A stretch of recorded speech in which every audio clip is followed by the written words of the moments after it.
जय माता दी साधक साथियों।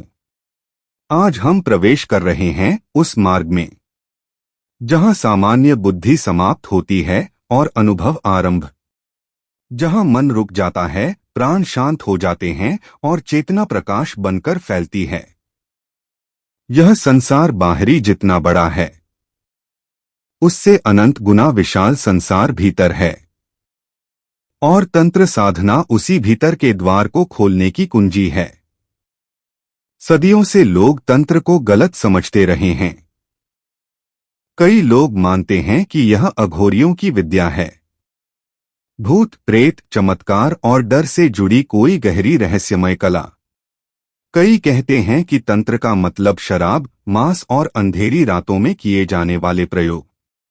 लेकिन मित्रों, सच यह नहीं है। सत्य बहुत शांत है, बहुत पवित्र है।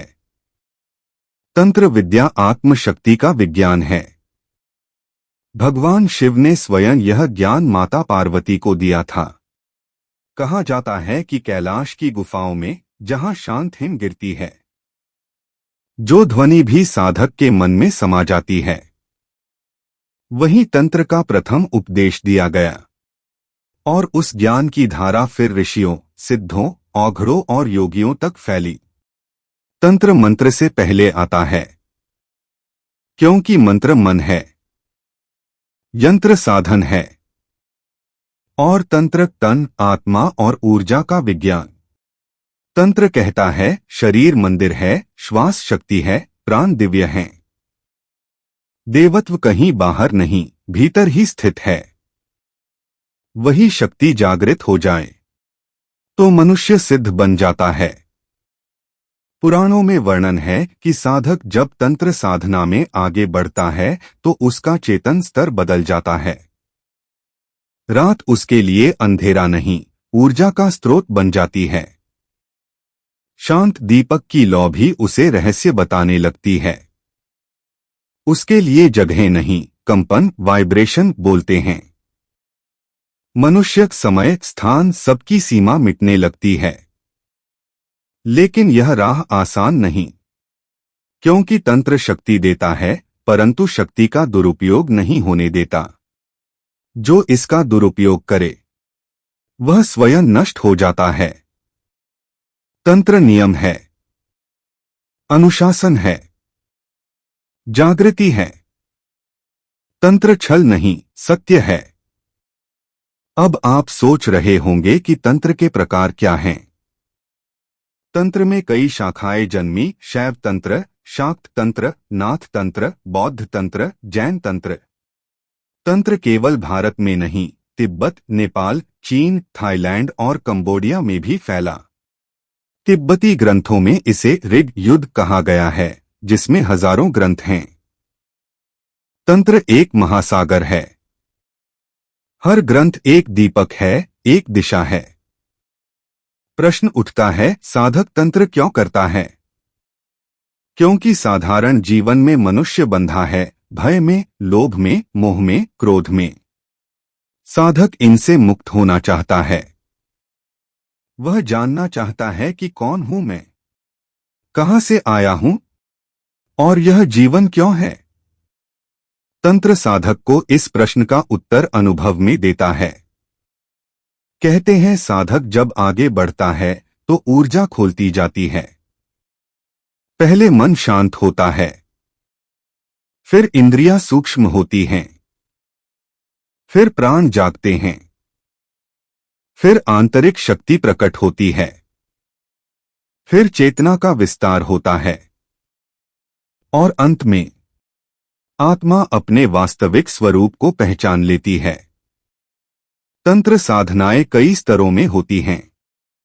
प्रथम स्तर शरीर और श्वास पर नियंत्रण, मध्य स्तर मन और इंद्रियों पर नियंत्रण, उच्च स्तर ऊर्जा और चेतना पर नियंत्रण, और सबसे अंतिम स्वयं को सृष्टि से एक होने का अनुभव।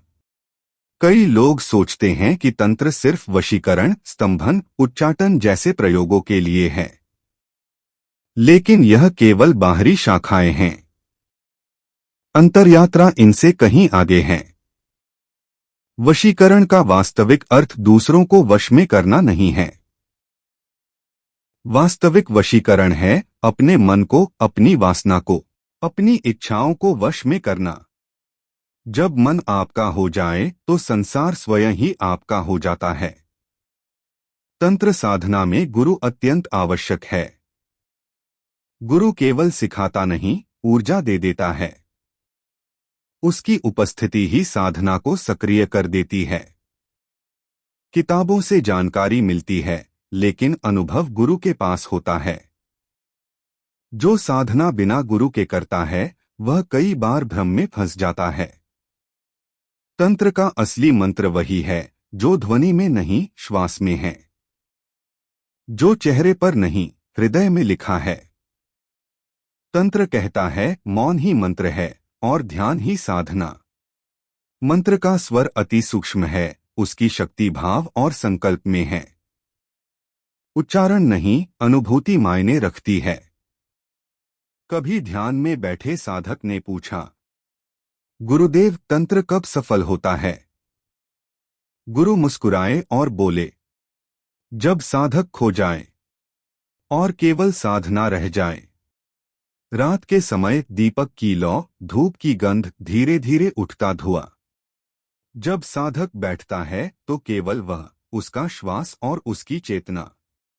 धीरे धीरे समय मिटने लगता है। धड़कन धीमी हो जाती है। मन शांत हो जाता है और भीतर एक तीव्र प्रकाश उभरता है। वही पहला संकेत है कि साधक सही दिशा में है। कई साधक शक्ति चाहते हैं, लेकिन तंत्र कहता है पहले पात्र बनो। जो पात्र नहीं, वह शक्ति को ग्रहण नहीं कर सकता। जैसे बिजली को कच्चा तार नहीं झेल सकता, वैसे ही ऊर्जा को अशुद्ध मन नहीं झेल सकता। तंत्र इसलिए पहले शुद्धि सिखाता है। शरीर की शुद्धि, मन की शुद्धि, भाव की शुद्धि, लक्ष्य की शुद्धि। कहते हैं साधना में 5 बाधाएं अवश्य आती हैं। भय, साधक डरता है। शंका, साधक स्वयं पर संदेह करता है। अहंकार, साधक सोचता है कि मैं जान गया। इच्छा, साधक शक्ति पाने को लालायित हो जाता है। आलस, साधक साधना छोड़ देता है। जो इन 5 जंजीरों को तोड़ दे, वही आगे बढ़ता है। अब प्रश्न, तंत्र का उद्देश्य क्या है? उद्देश्य शक्ति नहीं, शांति है। उद्देश्य नियंत्रण नहीं, जागरण है। उद्देश्य दूसरों को बदलना नहीं, स्वयं को रूपांतरित करना है। तंत्र का लक्ष्य अंततः शिवत्व है। जब मनुष्य स्वयं को शिव रूप में देख ले, वही सिद्धि है, वही मोक्ष है, वही पूर्णता है। और हाँ मित्रों, संसार में जो गलत प्रचार है कि तंत्र का संबंध मदिरा, मांस और भोग से है, वह भ्रम है। तंत्र में संयम है, तप है, शुद्धि है। जो भोग में फंसा, वह योग में कैसे पहुंचेगा? जो इंद्रिय का दास है, वह चेतना का स्वामी कैसे बनेगा? असली साधक को पहचानना हो तो बस देख लें। उसकी आंखों में शांति होगी, उसके शब्दों में करुणा होगी। उसकी उपस्थिति में मन स्वाभाविक रूप से शांत हो जाएगा। वही साधक है, वही तांत्रिक है। अब अंत में एक बात, तंत्र केवल पढ़ने की चीज नहीं है। यह साधना है, अनुभव है, जागृति है। जो वास्तव में इस मार्ग पर चलना चाहता है, पहले पूछे क्यों? क्या उद्देश्य है? यदि उद्देश्य उच्च है, पवित्र है, दिव्य है, तो राह स्वयं खुलती जाएगी। और याद रखिए, तंत्र उतना ही देता है जितनी आपकी पात्रता है। अन्यथा वह केवल प्रतीक्षा करता है कि साधक तैयार हो जाए। मित्रों, यह ज्ञान अनंत है। आज हमने बस उसकी एक झलक ली है। यदि यह ज्ञान भीतर तक उतरा हो, यदि मन में शांति आई हो, यदि आत्मा में एक कंपन हुआ हो, तो इसे अपने हृदय में धारण करें। वीडियो को लाइक करें, आगे भेजें और इस आध्यात्मिक यात्रा में जुड़े रहें, क्योंकि आगे हम और गहरे रहस्य और प्राचीन ज्ञान आपके साथ साझा करेंगे। शिव शक्ति आप पर कृपा बनाए रखें। हर हर महादेव।